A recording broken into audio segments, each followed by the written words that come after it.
as we get towards lower quality forages, they tend to consume more minerals and vitamins, no matter how you're supplementing it versus the earlier in the summer when hopefully we have got that green grass where they're getting those vitamins and minerals from the forage itself.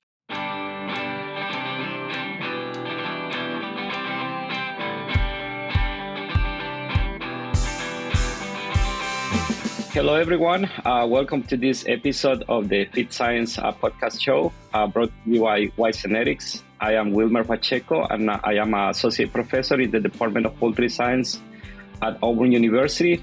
We are dedicated to bringing you with the latest insights and discussions in the feed industry. Get ready to expand your knowledge and stay ahead with today's episodes. Today, I have the pleasure of having as a guest Dr. Megan Van Emon of Montana State University.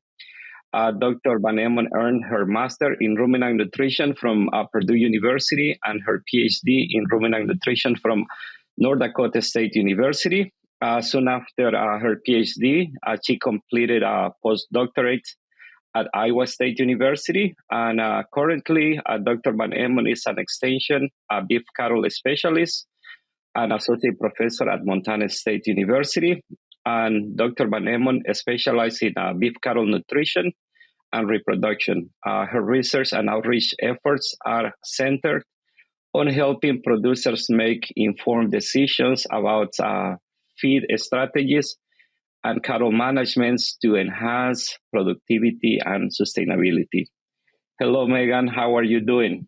I'm good, Wilmer. How are you doing today? I am doing good. How is the weather in Montana today?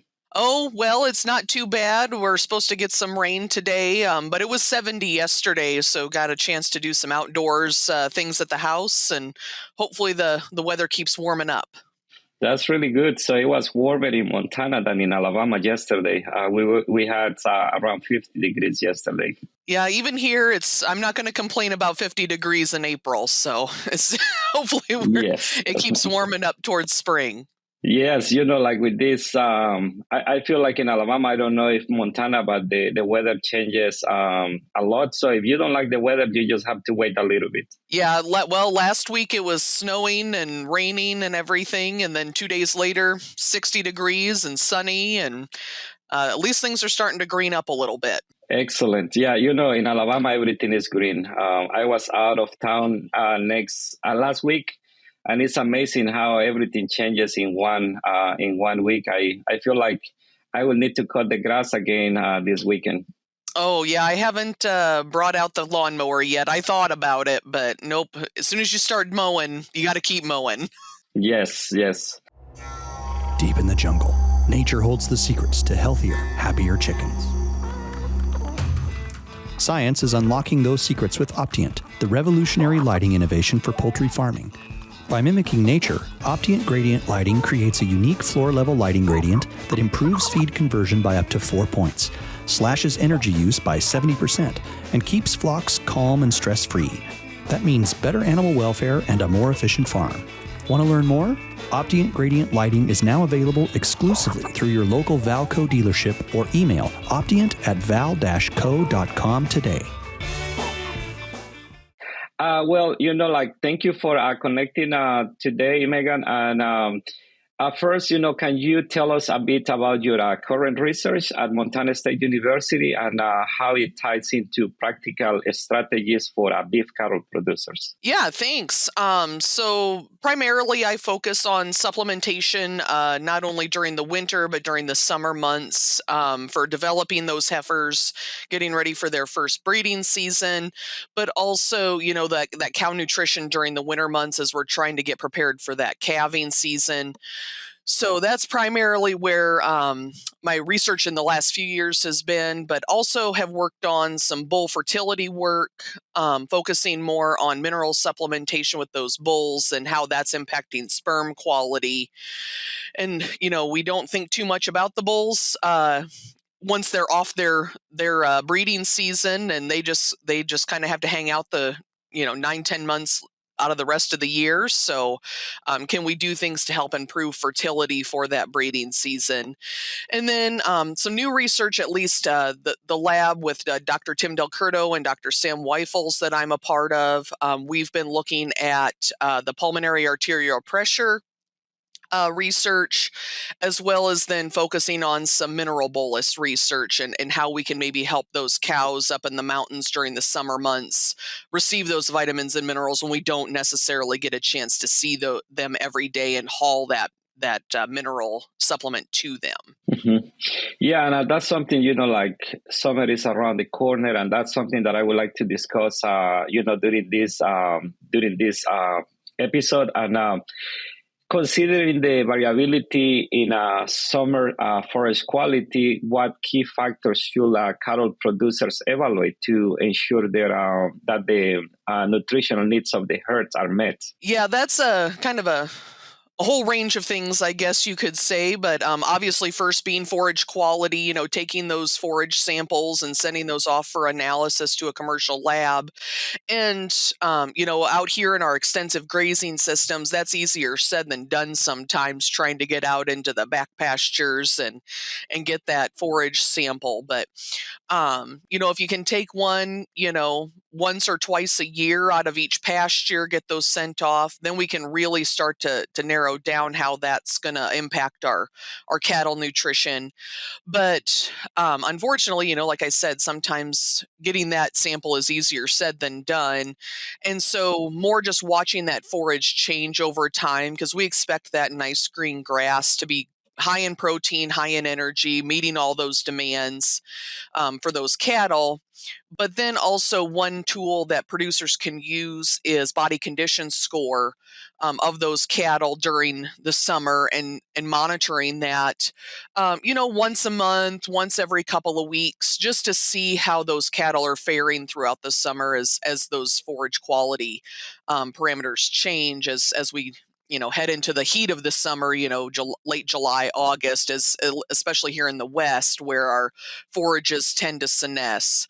Because a lot of times our forage quality is determined by June 15th and quantity for the rest of the summer based on our weather patterns. And if we receive any rain, I know I was looking at the drought map yesterday for some information, and the Western U.S. I mean, I know we notoriously have those droughts every year, but you always hope that you start out the spring, kind of that April May time frame, with good moisture, and um, not necessarily always the case, depending on what kind of snowfall we get. So I know at least here in Montana, our central area is sitting pretty good, but the west and east sides of the state are going to come in, at least right now, starting pretty dry. So we're going to cross our fingers and everything for that moisture here in the next month or so we can get some forage growing for the summer months. Yeah, and let's say, when you are looking the body conditions of the herds, and you decide, okay, we need to supplement for X or Y reason. What would be your advice for delivering minerals and vitamins effectively during the summer, especially during hot and drying conditions where feed intake might fluctuate? Yeah, that's the hard part. I mean, we have several methods we can use: loose mineral, those like lick tubs, blocks. There's all these different scenarios where we can use different management decisions to get those minerals into those cattle. But like you said, forage intake fluctuates pretty heavily during that time, and I know one of the biggest thing producers always, it's minerals are always the most expensive part of the yearly feed budget for their cattle. So that's the struggle and the challenge each year. And sometimes you put it out and they eat you out of house and home with those mineral vitamins and minerals, and then the next time you'll leave it out there for 2-3 weeks and they'll hardly touch it. And that's all based on forage quality during those summer months. So as we get towards lower quality forages, they tend to consume more minerals and vitamins, no matter how you're supplementing it versus earlier in the summer when hopefully we have got that green grass where they're getting those vitamins and minerals from the forage itself. So that's the hard part, and I know it's even more difficult for those that have those grazing allotments, up in the forest or up in those mountains, and being able to provide that to those cows, and that's where some of our research with the mineral bolus is hope will hopefully come in here in the future of can we identify those boluses that are going to degrade properly within the reticulorumen, and then get that much needed vitamin and mineral supplement to those cows directly, instead of trying to fight their way back into some of those areas and put those supplements out. So that's one of the challenges, at least we faced here in the West. Well, and the other challenge might be not only in Montana, but in other states in United States. It's like you were mentioning before, the grazing environments are changed from, mountain pastures to open plains. And how does those variations impact feeding and supplementations decisions? Yeah, and that's a good question. So those I'm going to use Montana again as kind of an example because we have a broad range of environments. Because like we were talking about with the weather, it was rainy here last week, and we had some snow in the plains, more plains area. But I know on the western side of the state, they were also they saw no rain and all snow. So that's one of the hardest challenges we face, I think, or producers face themselves, is if you have cattle in those different locations, not everybody is supplemented the same. And we tend here in the plains to need or require more supplementation in terms for forage quality because of our lack of moisture. Whereas on the western side of some of these states, or at least here in Montana, they tend to see a little bit more moisture than we do here in the east, and that can help them have with a better forage quality later into the season. Now, if we don't get the moisture anywhere in the state, that that really impacts our forage growth and quality. So I think it's just monitoring those range conditions and what that pasture is looking like. Doesn't matter what month of the year it is, and monitoring that and trying to make management decisions based off of that. And when you are evaluating the quality of those forages from, like different, let's say, regions, besides changes in the moisture content, do you also see differences in, protein, fiber, and how does that should the producers also consider those nutritional variations when supplementing? Yes, definitely. As hopeful, well, I'm like we talked about, it's starting to get green up a little bit here, and hopefully we'll get some growth. So we're talking the high moisture forage, but also because they're young forages, as they begin to grow, they're going to be high in protein and energy. Still quite a bit of moisture in them though, and then as the summer progresses, they tend to increase in maturity, which increases their fiber content and their undigestible lignin content, and reduces the protein in those forages. So energy, we'll see a slight reduction, but usually, at least that's the one nice thing maybe about beef cattle, is they can consume those low quality forages and still be able to digest them based on their rumen capacity, and get that lower quality forage digested a little bit better. That's one of the challenges we do face, and as we go through the summer. And luckily, or maybe fortunately, I guess, as we go through the summer, right, they've calved in the springtime, and that lactation demand from those calves also declines as those forages mature and that quality is reduced. So they aren't having to put quite so much of their energy into maintaining that lactation demand, because those calves are starting to consume more forage out there. And the other thing that I will discuss is like bulls, because maybe I would like to pick your brain on how critical is nutrition for bull performance and fertility during the breeding season. It's extremely critical. We want those bulls to be in good body condition. We want them to be at least a 6 in body condition. So for beef cattle, it's a 1 through 9 scale. But we don't want them so overly conditioned when they go out onto these extensive grazing systems where they really start to melt away. I'd say body condition wise, because they have to walk an extended period of time to get to those cows and do their job.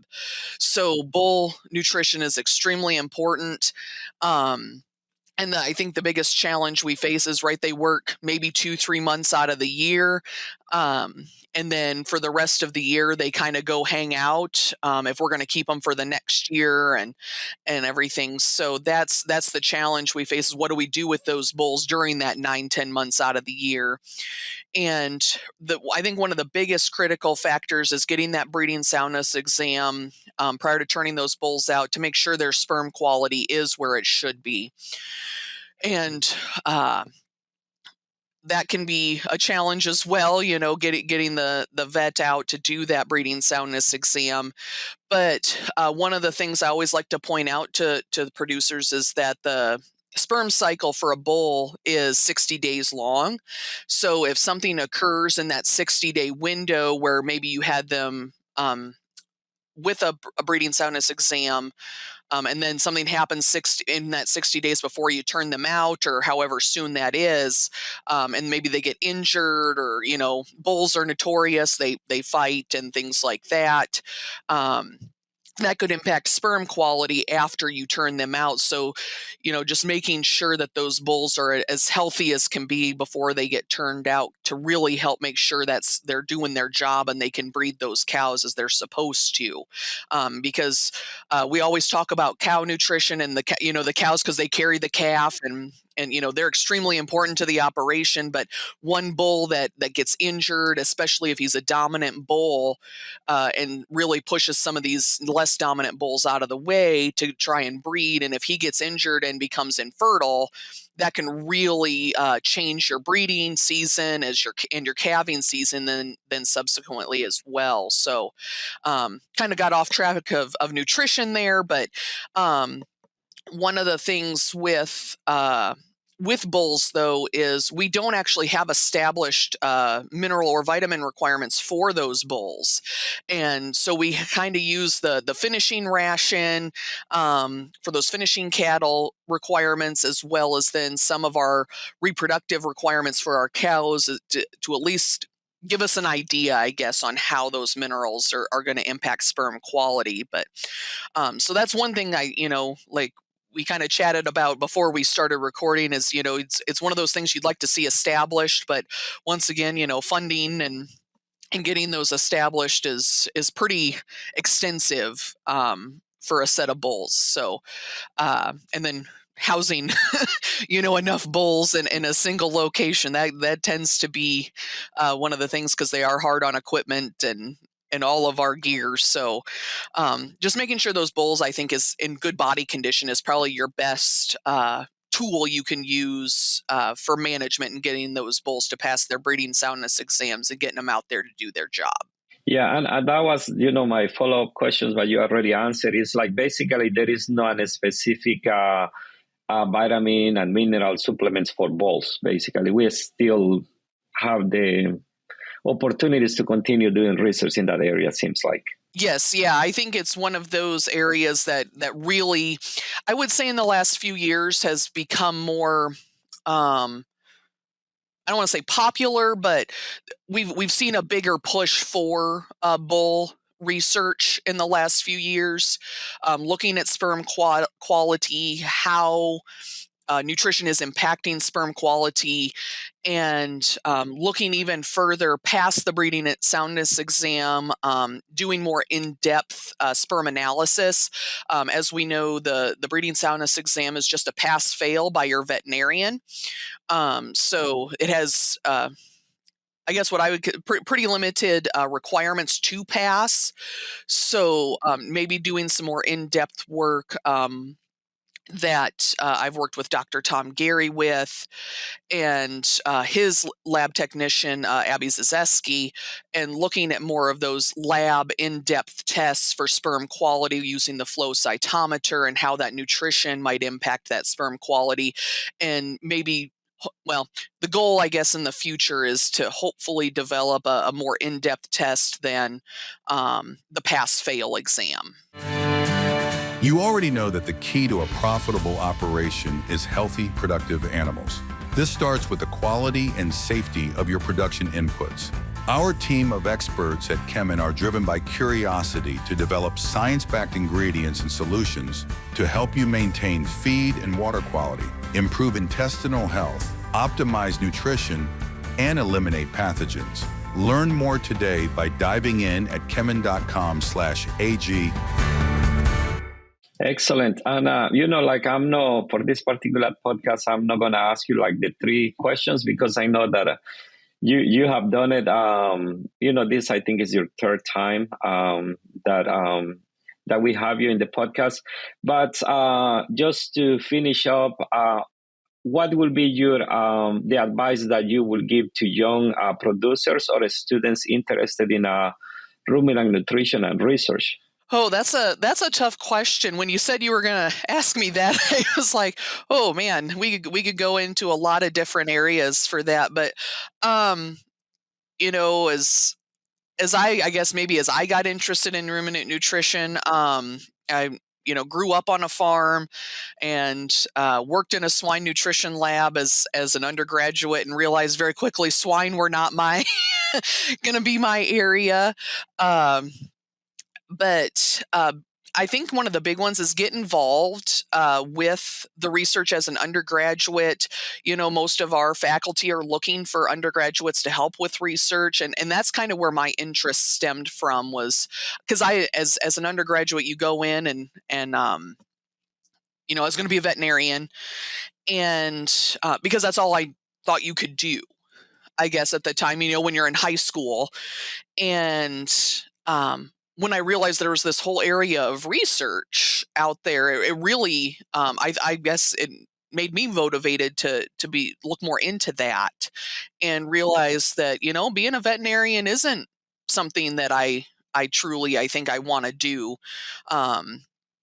And so I got involved in the swine part of research and really liked it. And I liked being able to do the lab analysis and everything. And so I think it's just ask those questions. Even a lot of faculty members I know, even if you aren't employed, like there are days where we're always looking for an extra set of hands. For us, a lot of times it's during rumen evacuation days when we're working with our cannulated animals to do in some of our research. And I think it kind of opens some eyes to what else is possible out there. Another thing that I always like to say is, I'm originally from Indiana. I never would in my life would have thought I would have made it to Montana.